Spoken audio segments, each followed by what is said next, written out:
Welcome to your storytelling. Enjoy the stories, and don't forget to subscribe. I never expected it. One day, I came home from work to find him in the kitchen, nervously packing boxes. It was late afternoon, and the sun was already starting to set, casting long shadows across our living room. I couldn't understand it. He had never mentioned anything about moving or packing up our life, yet here we were. "Honey, what's going on?" I asked, my voice shaking slightly. I stood frozen in the doorway, looking at him, unsure of what I was even seeing. "I've made a decision," he said, not looking up from his task of stuffing papers into a box. "We're moving. I sold the house. We're going to live in the woods." His words hit me like a ton of bricks. "What?" I repeated, unable to process what he was saying. I had just come back from a long, exhausting day at work. The kids were in their rooms, unaware that their world was about to be turned upside down. "We're going to prepare. You and the kids will thank me later," he continued, his tone almost manic. There was something in his voice, something urgent, almost desperate, that I didn't recognize. "But we have a life here. This is our home. We have jobs, friends, a community. Why would you do this?" I could feel panic rising in me, a tightness in my chest that I couldn't shake. He finally looked at me, his eyes wide, intense. "It's not safe anymore, Claire. The world is changing. It's going to get worse. We have to be ready." And just like that, our life in the city was over. I didn't know it then, but this was the beginning of a journey I couldn't undo. "It's for our own good," he said as he loaded the last of the boxes into the van. His tone was calm, reassuring, but it did nothing to ease the chaos swirling in my chest. I stared out the window at our neighbors, their lives continuing as usual, unaware that our world was about to shatter. I had always known my husband was into survival skills. He'd often talk about prepping, the importance of being self-sufficient, but this was beyond anything I could have ever imagined. The kids were still in the house, oblivious to the storm that was about to hit. I tried to explain to them that something was happening, that things were changing. But how do you tell a child that everything they know is about to vanish? "We're going to be fine," he insisted, his voice steady as he wrapped up the last few things. "I've planned for this. I've been planning for years. This is the right choice, Claire." My heart felt heavy, as if it were sinking into the pit of my stomach. I didn't want to leave. I didn't want to be dragged into this strange new world of bunkers, isolated cabins, and survivalism. But I also didn't want to lose him. He was my husband, and despite everything, I loved him deeply. So, I packed, I followed, and I hoped, prayed, really, that maybe I was wrong, that it wouldn't be as bad as it seemed. The drive to the cabin was long, and the silence in the car was suffocating.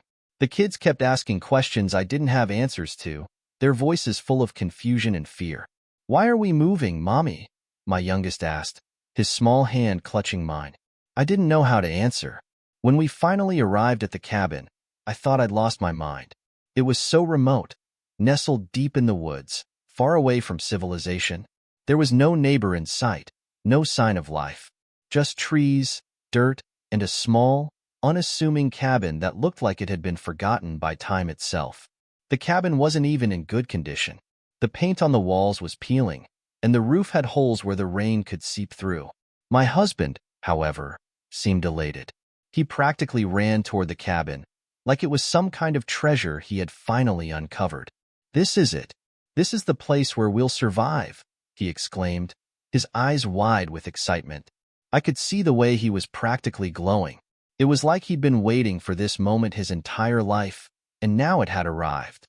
But all I felt was dread. There was no comfort in the place. It felt cold, like a prison. I stood in the doorway, clutching my coat around me, trying to shake the overwhelming feeling of being trapped. The kids, of course, were even more confused. "Mom, why are we here?" my oldest asked. She was only 10, but I could see the unease in her eyes. She looked around, trying to make sense of the unfamiliar landscape. "We'll be okay," I told her, but I wasn't sure if I believed it. The silence around us was deafening, and I could almost feel the walls closing in. The first few days were an adjustment, to say the least. My husband was in his element, teaching us how to build fires, how to use a map and compass, and how to forage for food. He was so absorbed in his new life that he barely noticed the strain in my voice when I tried to talk to him. He'd smile and nod, but I could see it in his eyes. He was on a mission, and nothing was going to get in his way. The kids, too, were starting to feel the weight of the situation. They'd been excited about the idea of an adventure at first, but now the novelty was wearing off. My youngest kept asking when we'd go home, and I had no answer for him. How do you explain to a child that the world they knew was gone? I did my best to keep the peace. I kept the cabin clean, cooked meals over the fire, and tried to make the kids feel at ease. But every night, when the children were asleep, I'd lie awake, staring at the ceiling, wondering what had happened to the life I once knew. How had we gotten here? One evening, as I watched the sun set behind the trees, I couldn't shake the feeling that something was wrong. The world felt too quiet, too still. And in that stillness, I realized something. I wasn't just scared of this new life. I was scared of my husband. He had changed, and I didn't know if he was ever coming back. The obsession began almost immediately. He started gathering more supplies, tools, canned goods, medical kits, everything he could get his hands on. The cabin became a storage unit, and my husband's eyes were always scanning the horizon, as if he expected something terrible to happen any moment. Every conversation revolved around survival, preparation, and what-ifs. There was no room for anything else. I tried to talk to him about it. Why do we need all this stuff? I asked one evening as he meticulously stacked cans in the pantry. What exactly are we preparing for? His answer was always the same. The collapse? You don't understand, Claire. The world is going to change. The economy will fail, the government will collapse, and we'll be the only ones prepared. We'll survive. But I didn't understand. I didn't see it. The world was fine, or so I thought. Everything was normal. Life was continuing as it always had. There were no signs of an impending disaster. But my husband couldn't see it. His mind was consumed with the idea that an apocalypse was coming. He would talk about it for hours. How we needed to be self-sufficient. How we needed to learn every survival skill. How we had to be ready for anything. I watched as he became more and more fixated on this belief. It wasn't just a hobby anymore. It was an obsession.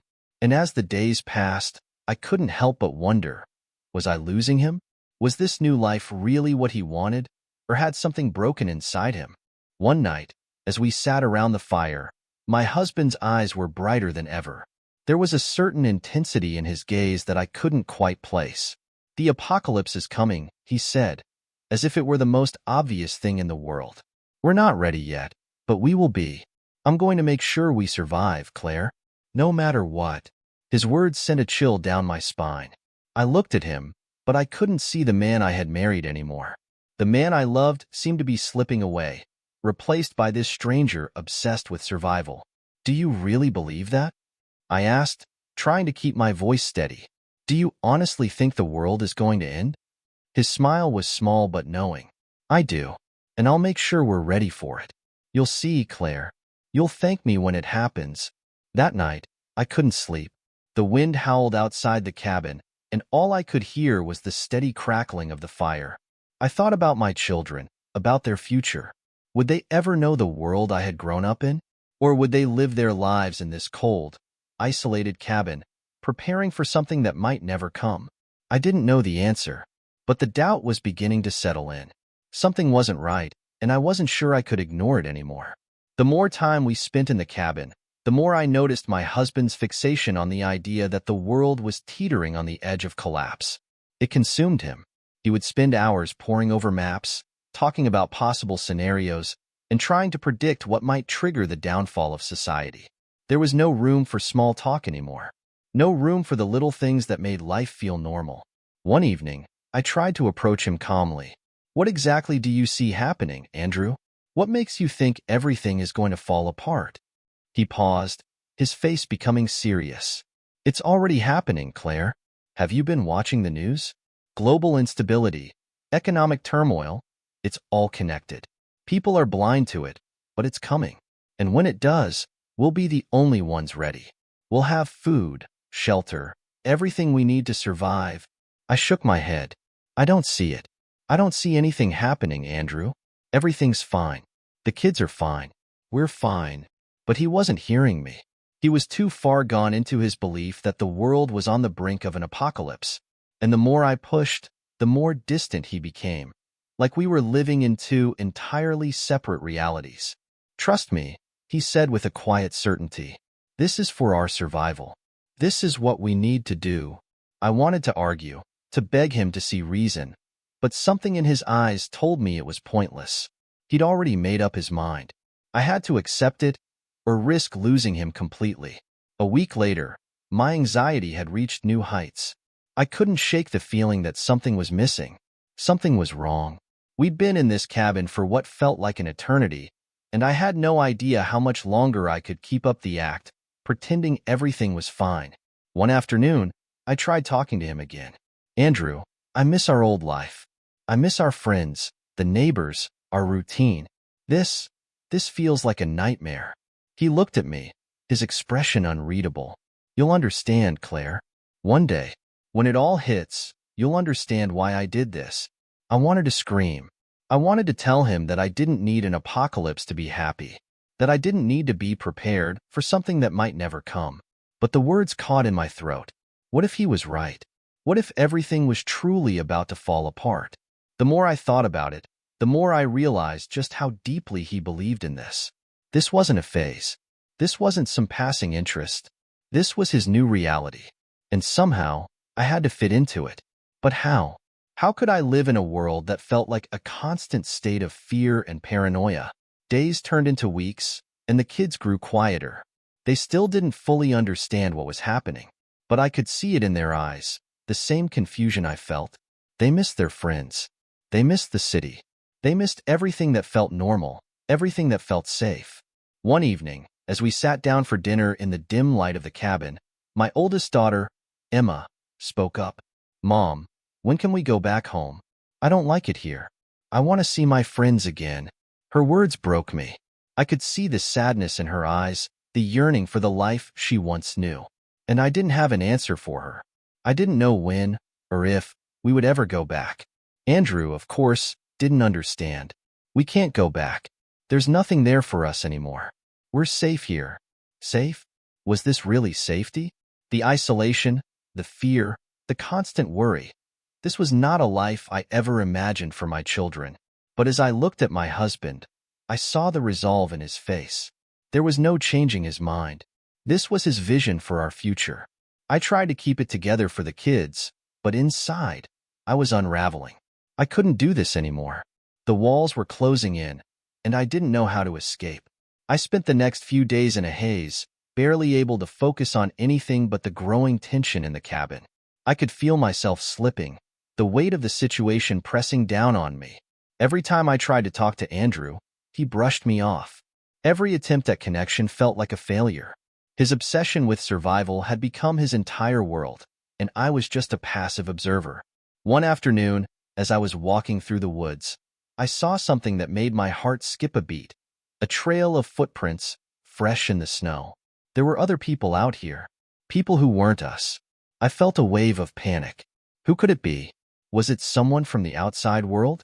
Or was it another one of Andrew's preparations, something he had set up without telling me? I wasn't sure, but the presence of others so close to our cabin made me feel uneasy. I rushed back to the cabin and confronted Andrew. There's someone out there, I said, my voice tight with fear. I saw footprints in the snow.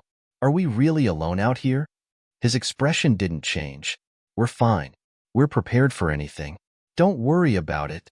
But I couldn't stop worrying. My mind raced with questions. Who were they? Why were they here? And what did it mean for us? As the days dragged on, the unease I felt only grew stronger. I couldn't shake the feeling that something was wrong, something beyond just the isolation or the endless survival drills. My husband's behavior was becoming more erratic, more intense. He would spend hours sharpening knives, preparing weapons, and stockpiling supplies, all while muttering to himself about the coming collapse. One night, as I lay in bed, I heard him talking to himself in the next room. They'll never be ready. We're the only ones who'll survive. The words sent a chill down my spine. He wasn't just preparing for something anymore. He was convinced it was a certainty, and it terrified me. I stayed awake for hours, listening to the wind howl outside, wondering how we had gotten to this point. Was I truly living in the middle of nowhere, preparing for a catastrophe that may never come? Or was I stuck in a nightmare, watching my husband lose himself to a belief I couldn't understand? The kids were starting to notice too. They didn't speak of it, but I could see the way they looked at him, the fear in their eyes. They were afraid of him now, and I didn't know how to fix it. Standing on the other side was a man, a stranger. He looked rough, like he had been traveling for days, his clothes torn and dirty, his face weathered from the elements. His eyes, though, were kind. "I'm sorry to intrude," he said, his voice gravelly. "I'm lost. I've been wandering the woods for days, and I need help."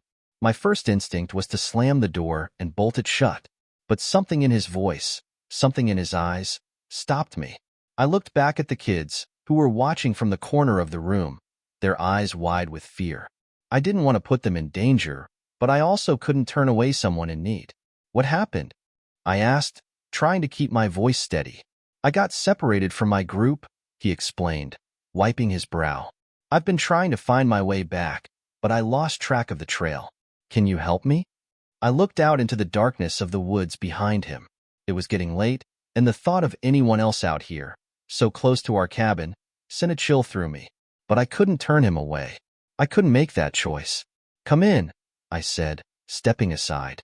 "But you'll need to leave in the morning. We don't have much to offer."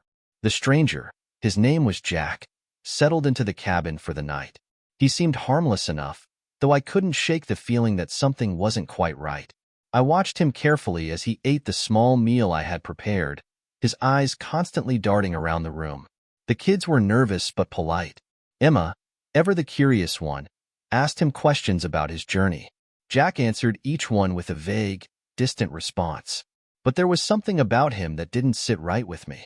He was too quiet, too watchful.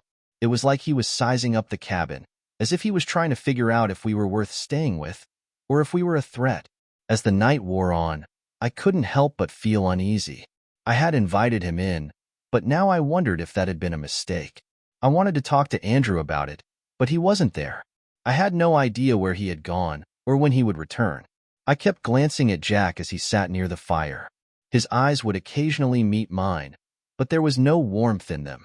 It was like he was a stranger in more ways than one. I didn't sleep that night. The fire in the corner of the room flickered and cast strange shadows across the walls. Jack had fallen asleep on the floor, but I couldn't shake the feeling that he was still watching us, even in the darkness. Every creak of the cabin seemed amplified, every rustling sound outside making me jump. At some point in the middle of the night, I heard the door creak open. My heart stopped. Who would be outside at this hour? I crept toward the door, my pulse racing, but when I peeked outside, all I saw was darkness. I slowly closed the door and locked it, my mind racing. Was Jack trying to leave? Or was he bringing something, or someone, back with him? I didn't know what to think. I couldn't shake the sense that something was wrong, but I didn't know what it was. I needed Andrew. I needed him to come home and take control. The cabin felt too small, too suffocating, with the stranger inside. And yet, it was the same place that had once felt like home. Now, it felt like a prison. By morning, Jack was gone. There was no trace of him, no sign that he had ever been there.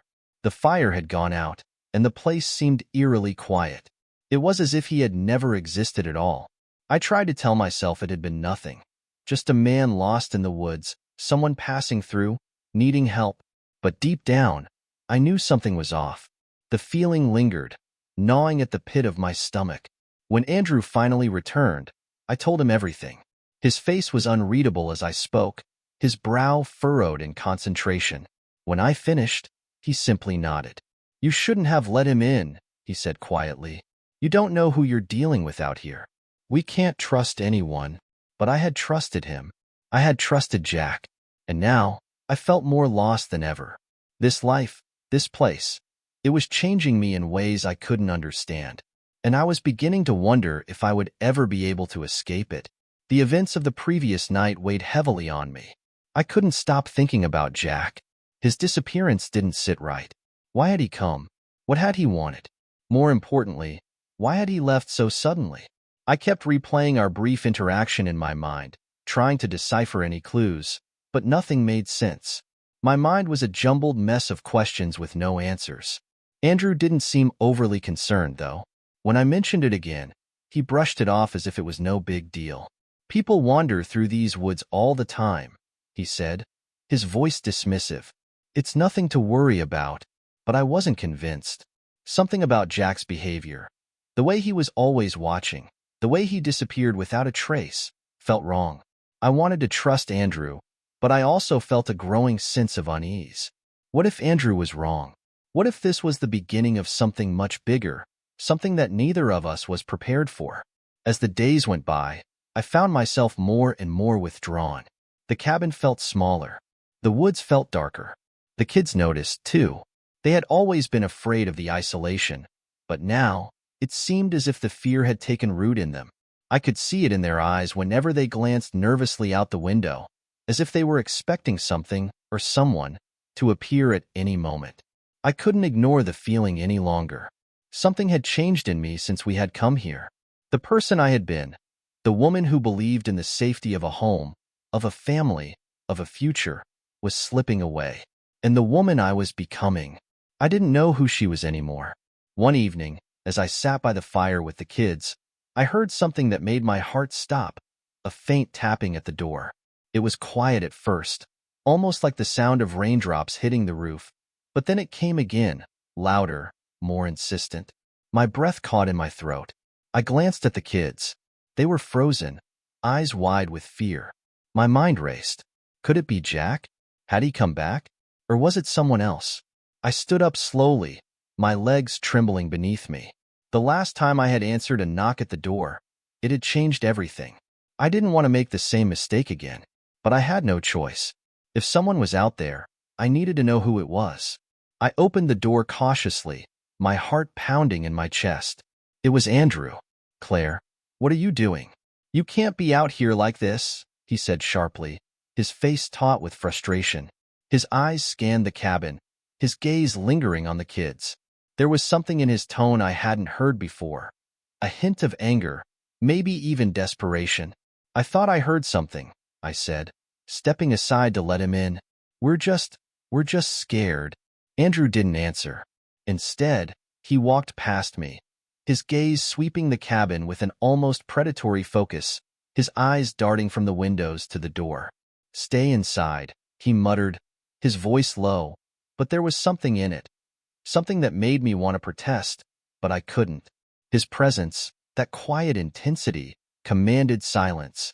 I watched him as he closed the door behind him, locking it firmly in place. For the first time in months, I felt the overwhelming sense that we were no longer safe in this place. It wasn't just the world that felt dangerous, it was Andrew. The next few days were tense.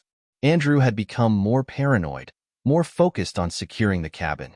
He spent hours outside, checking the perimeter, reinforcing the windows, making sure every trap was in place. I tried to talk to him, tried to understand what had changed, but every time I did, he grew more distant. He wouldn't look at me. He wouldn't answer my questions. It was like living with a stranger who wasn't just preparing for a possible collapse. He was anticipating it. His eyes no longer held that warmth I had once known. Instead, there was a coldness to them, a flicker of something I couldn't understand, but something I feared nonetheless. I found myself starting to question everything. Was this really about survival?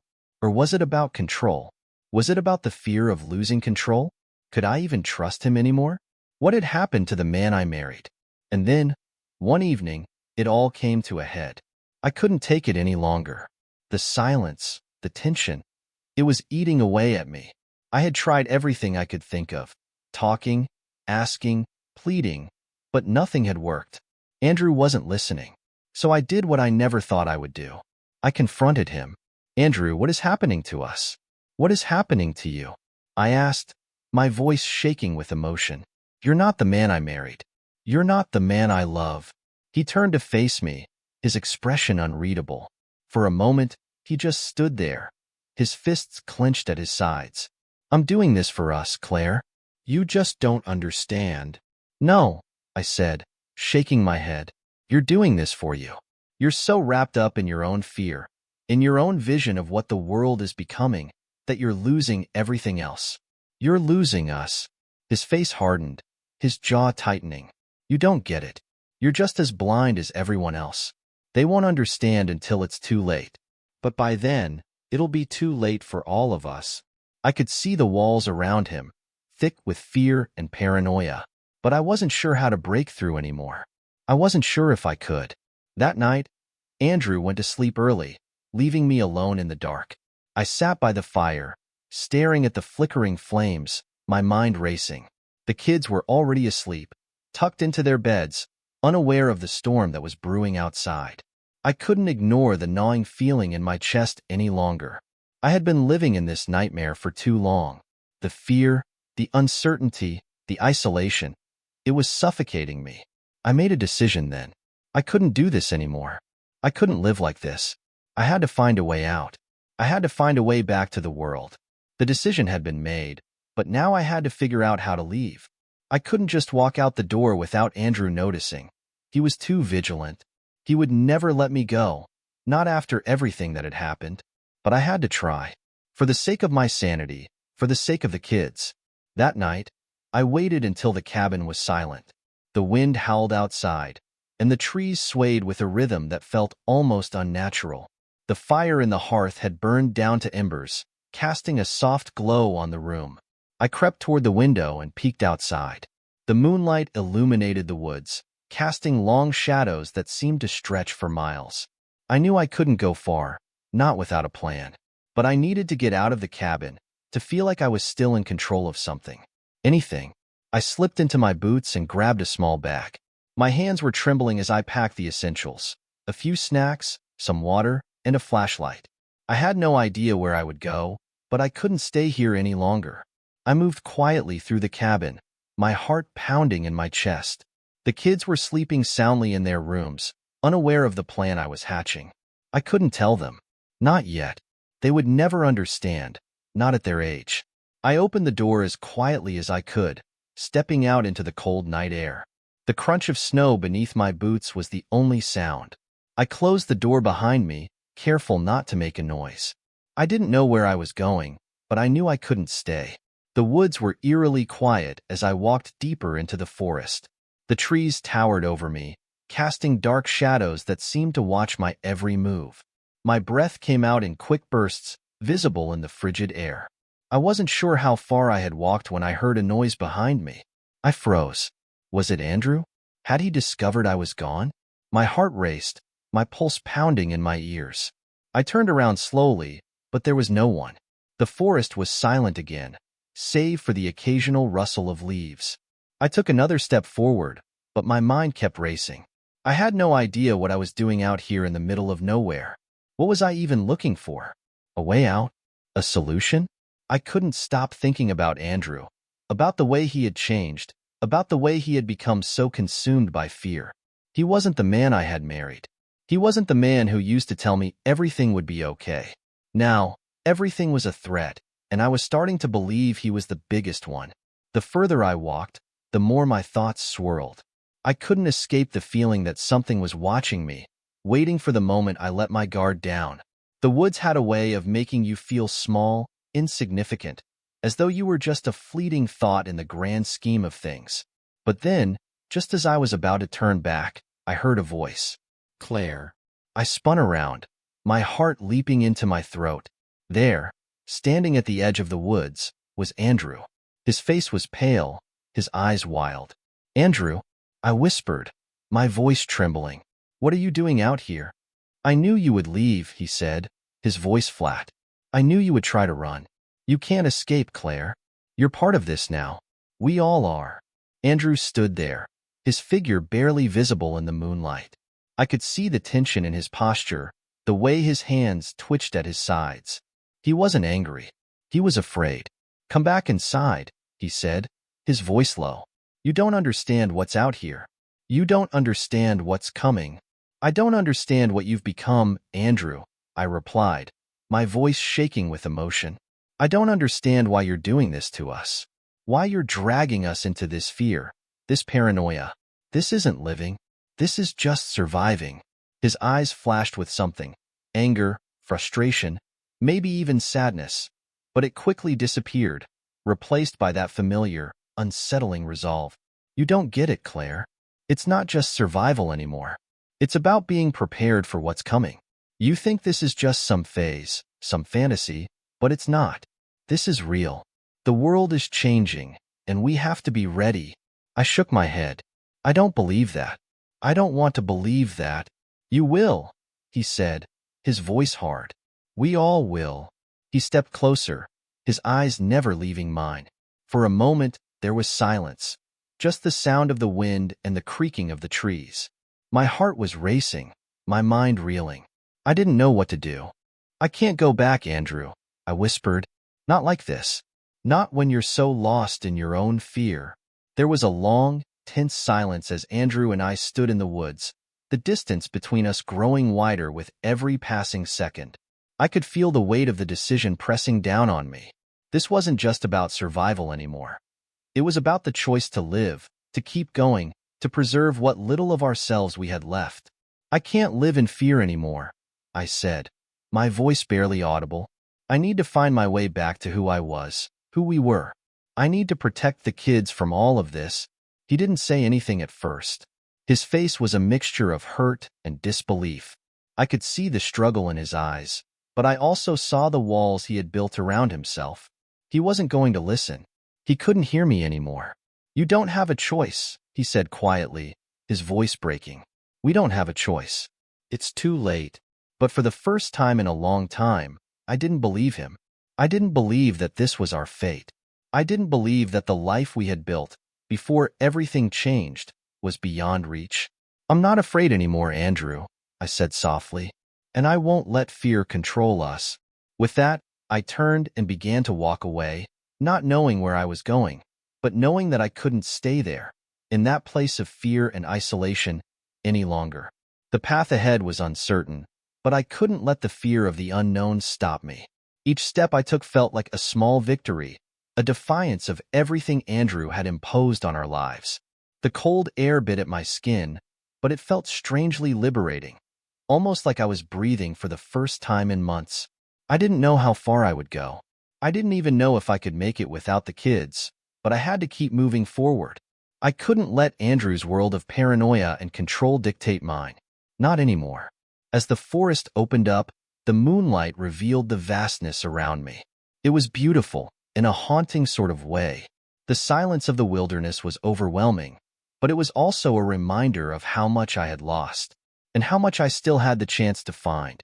After a while, I stopped to catch my breath. My legs were sore, and my mind was racing. Should I go back to the cabin? Would Andrew let me return if I did? I wasn't sure. But then I remembered the kids. I couldn't abandon them. Not now. Not when they needed me most. I had to go back for them. I turned around, ready to head back, when I heard a rustling in the trees. My heart stopped. Was it Andrew? Had he followed me? Claire. The voice was soft but firm, cutting through the stillness. It was Andrew's voice, but this time, there was a hint of desperation in it. I took a deep breath, trying to steady myself. I didn't know if I was ready to face him again, but I had no choice. I turned toward the sound of his voice. Andrew emerged from the trees, his face drawn and tired, his clothes disheveled. He looked nothing like the man I had married, and for a moment, I wasn't sure what to feel. Was he the man I still loved, or had I lost him completely? I told you, he said, his voice quieter now. You can't run. You can't escape this. We're in this together, whether you like it or not. I shook my head, trying to make sense of his words. Andrew, this isn't living. This isn't what we signed up for. You're not the person I married anymore. I don't recognize you. He stepped closer, his eyes searching mine, as if trying to find the woman he once knew. I know I've changed, Claire, but it's because I'm trying to protect us. The world is changing, and I have to be ready. We have to be ready. Ready for what? I asked, frustration creeping into my voice. For what world? The one you've built in your mind? I'm not going to live like this. I can't. You don't understand, he said, his tone shifting. I'm doing this for us. For the kids. For you. I'm not trying to control you. I'm trying to protect you. I don't need protection like this, I replied, my voice shaking with emotion. I need you. The real you. The man who would hold me close and tell me everything would be okay. His expression faltered. I don't know how to be that man anymore. The world isn't the same. It's falling apart.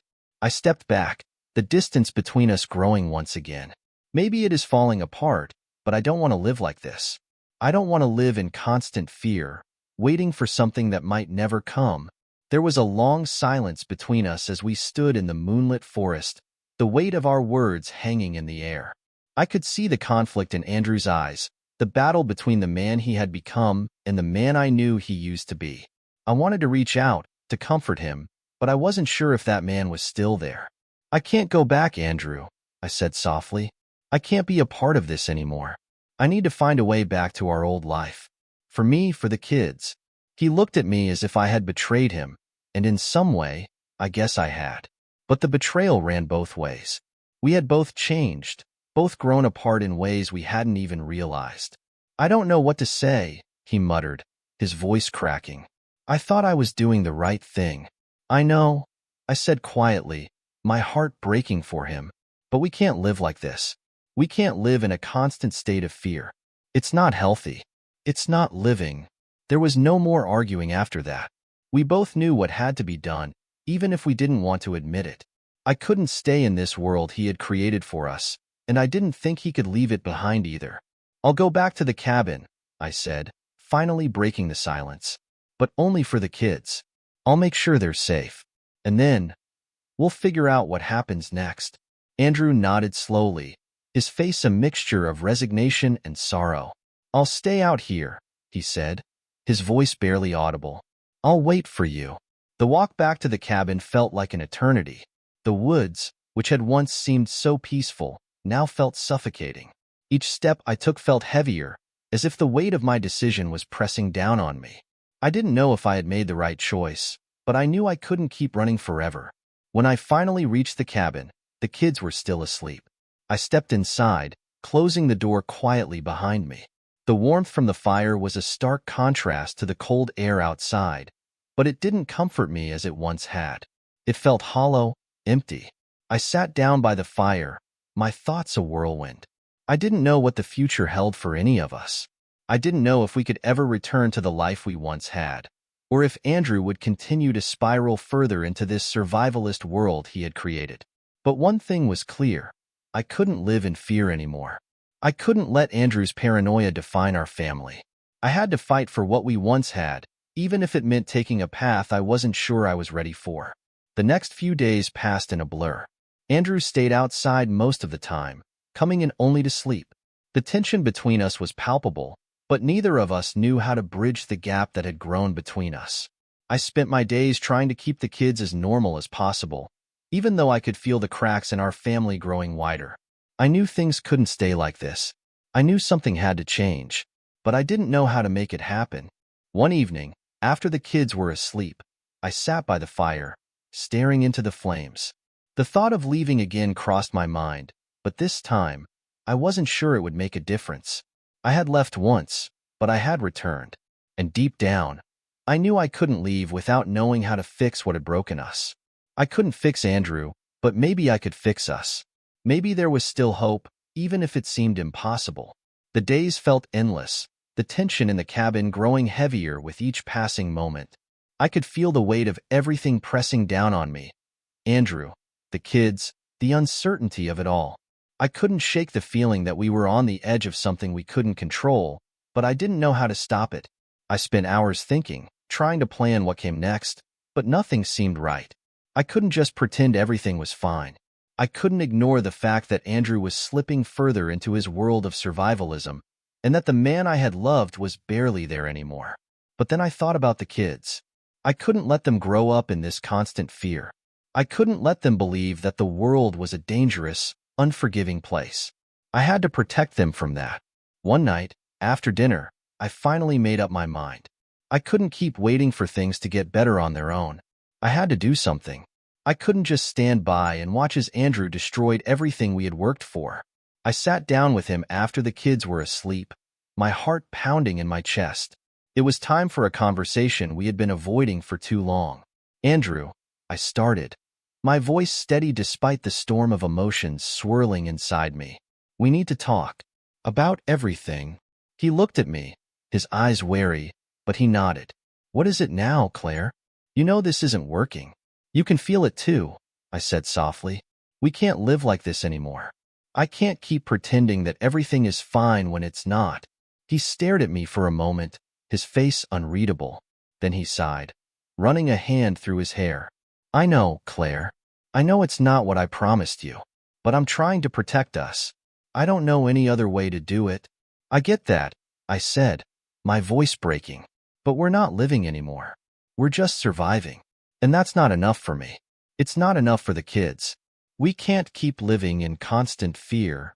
"I'm doing the best I can," he said, his voice tight. I need you to understand that I'm doing this for all of us." "I understand, but it's not the way," I replied, tears welling up in my eyes. "We can't keep living in fear, Andrew. We can't let it control us. It's destroying everything."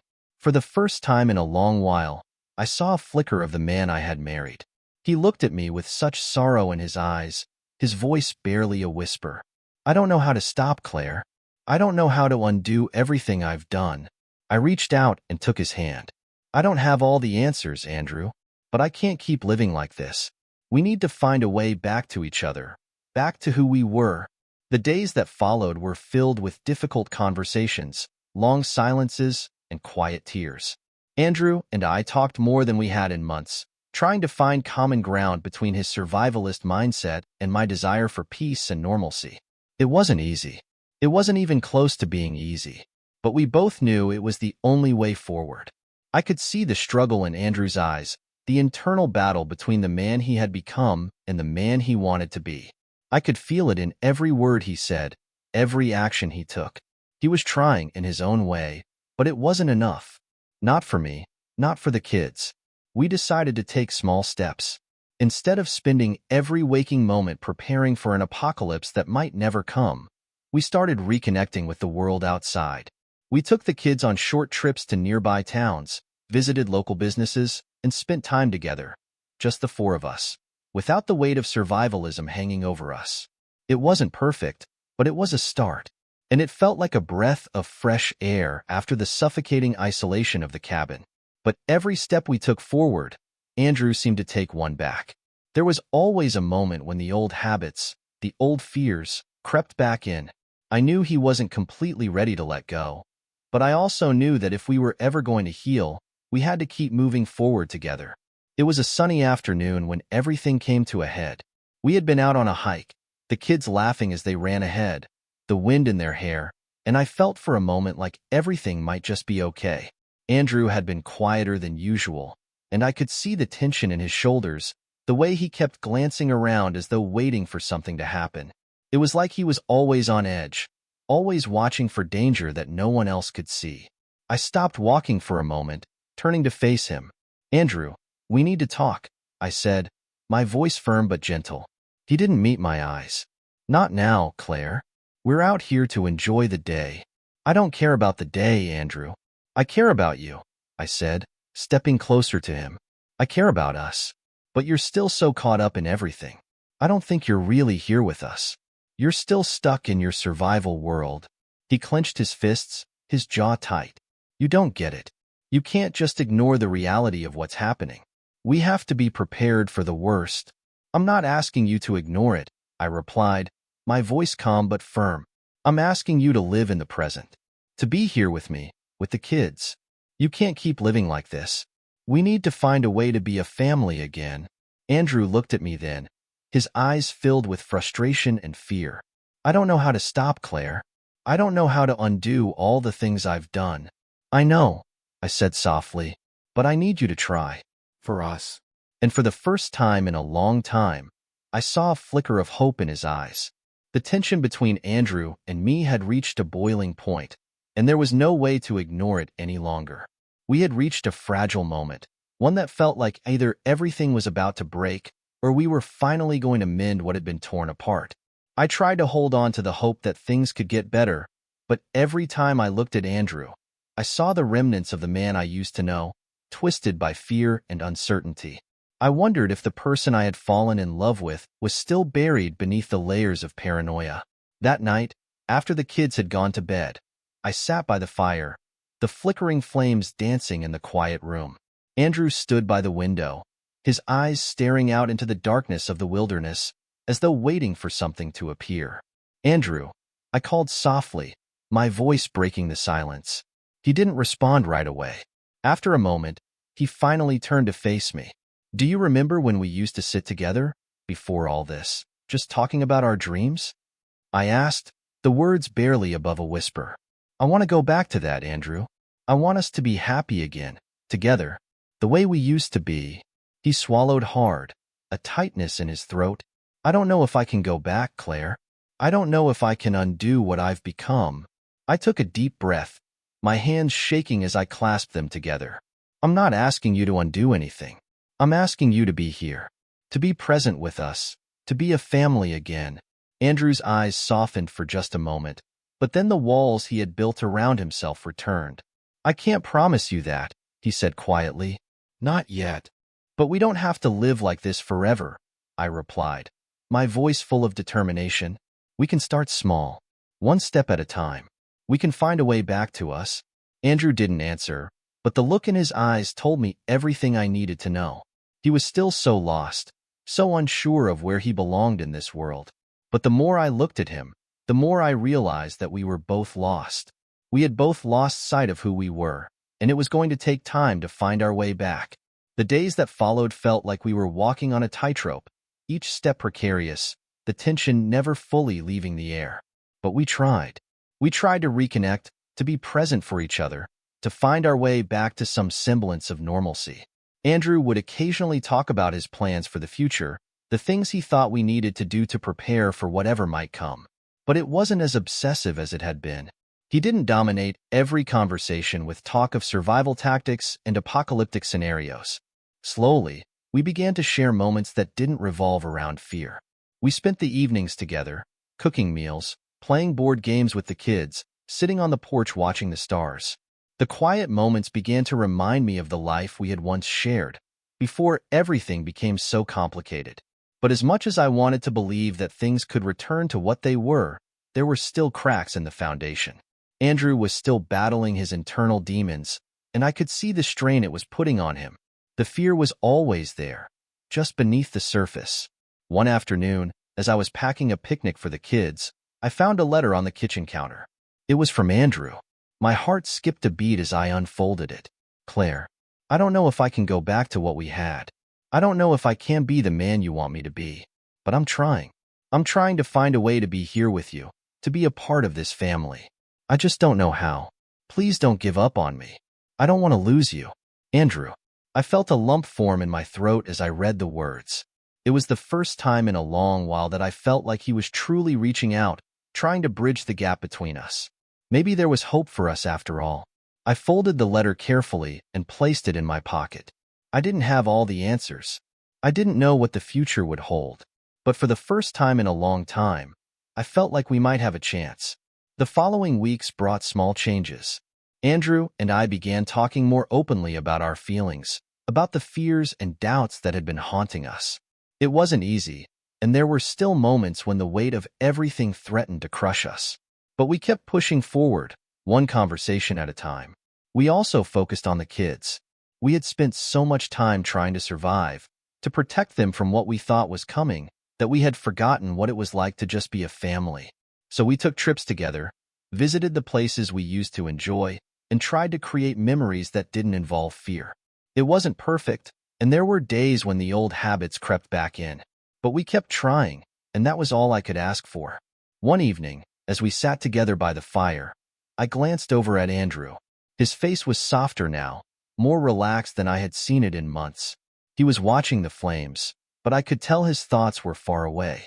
"Andrew," I said softly, "do you think we can make it through this? Do you think we can find our way back to each other?" He turned to look at me, and for the first time in a long while, there was a sense of peace in his eyes. "I don't know, Claire, but I'm willing to try. For us." And for the first time in a long time, I believed him. It was hard to deny the progress we were making, but there were still days when I doubted everything. The old patterns of fear, control, and isolation never fully went away, and even though Andrew was trying, I could feel his struggle. He was battling something inside himself, and I wasn't sure if he would ever fully escape it. But despite the setbacks, I refused to give up. I couldn't. Not when I could see the flickers of hope in his eyes. Not when I could feel our family slowly healing, piece by piece. We had a small victory one morning when Andrew woke up early to help me prepare breakfast, something he hadn't done in months. The kids were still asleep, and it was quiet, just the two of us in the kitchen. We worked in comfortable silence, and for a moment, it felt like everything was okay again. "Remember when we used to cook together all the time?" I said, smiling at him. "You used to make the best pancakes." He chuckled, his eyes lighting up for a moment. "I'm not sure I can make pancakes the way I used to, but I'll give it a shot." It was small moments like these that kept me going. The simple, ordinary things that once felt so effortless. When the kids finally woke up, we ate breakfast together as a family. It wasn't perfect, but it was a step forward. We were learning how to live again, to enjoy the small moments without the constant weight of survival hanging over our heads. Days turned into weeks, and we settled into a fragile routine.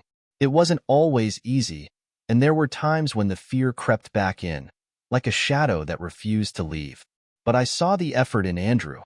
He was trying, truly trying, to rebuild the life we had once shared. It was a slow process, but it was progress. One afternoon, as the kids played outside, I sat on the porch, watching them chase each other in the yard. The sun was warm on my face, and for a brief moment, I felt like I could finally breathe again.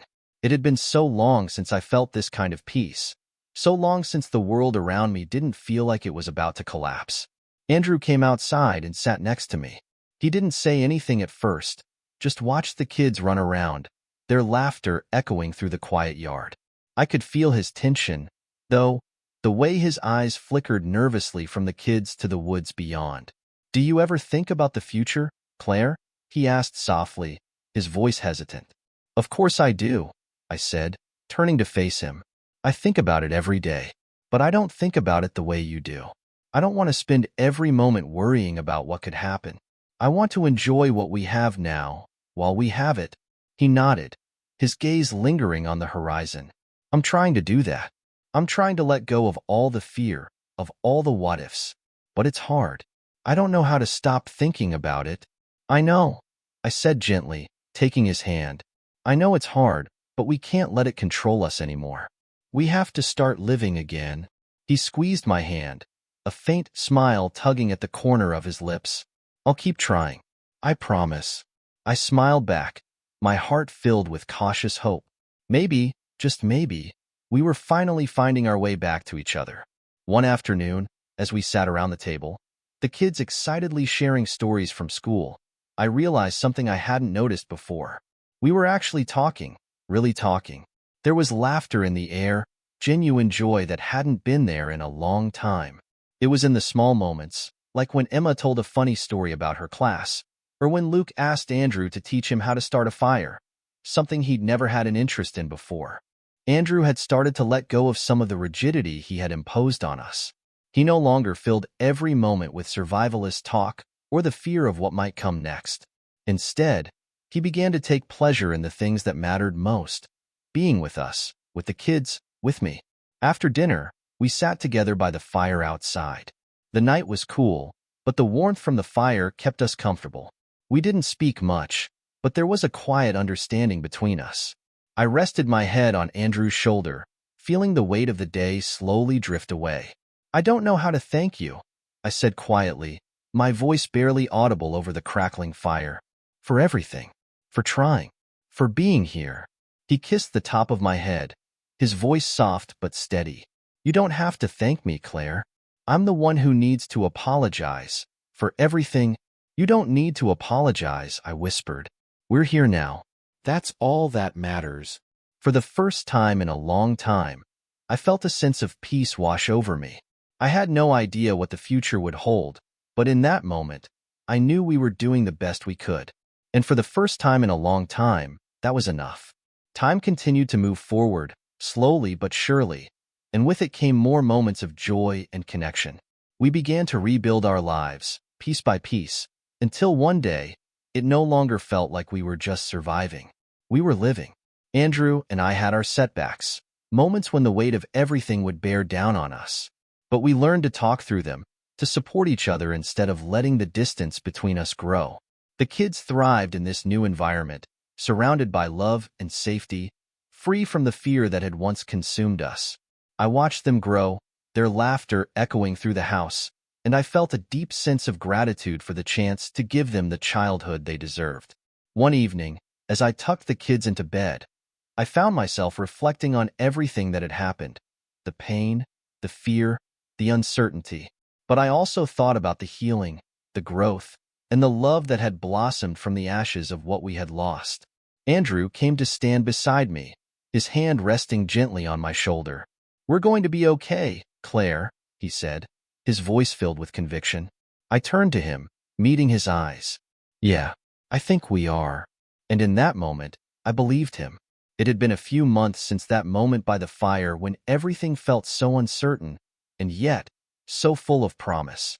Slowly, things were starting to look different. Our days had a rhythm now. There was no longer the constant sense of impending doom hanging over us. We were beginning to truly live again, as a family. But even with all the progress, I still couldn't ignore the occasional pang of doubt that crept into my heart. I wondered if it would always be this delicate, if the fear would always lurk just beneath the surface, ready to surface again. One night, as we sat on the porch, watching the sunset, Andrew turned to me with a serious expression. "Do you ever think about the past, Claire? About what we went through?" he asked, his voice soft but laden with emotion.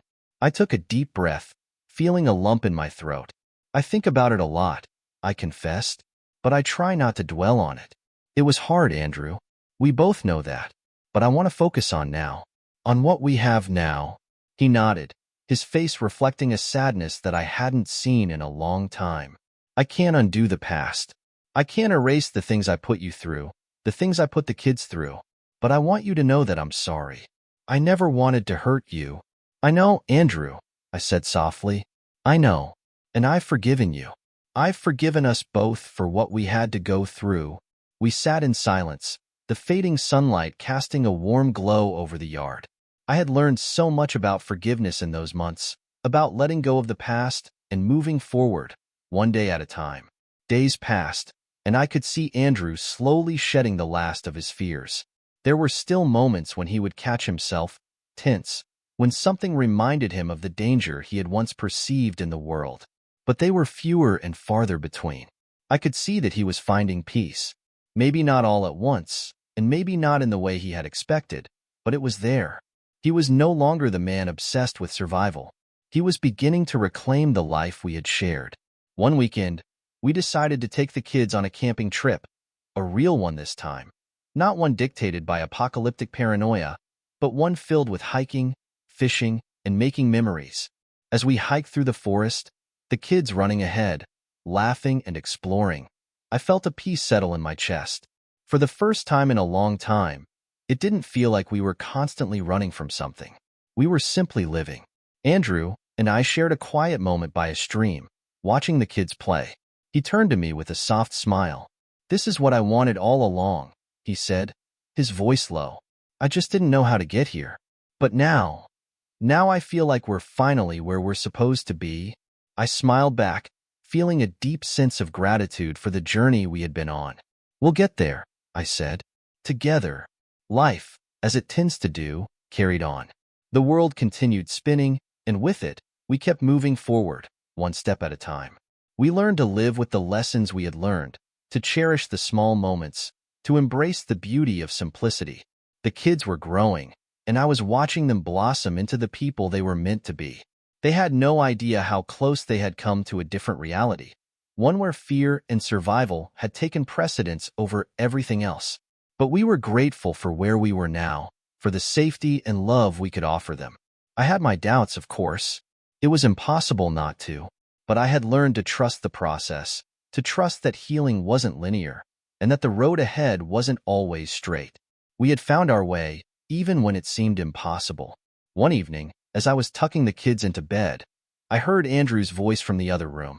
He was laughing with them, telling one of his ridiculous stories that they always begged him to repeat. I paused for a moment, leaning against the doorframe, listening to the sound of his voice, real, light, and full of love. I realized then that the man I had fallen in love with, the one I thought I had lost forever, was still there. He wasn't perfect. None of us were. But we were doing this together, and that was enough. The years passed slowly but surely, and as the seasons changed, so did we.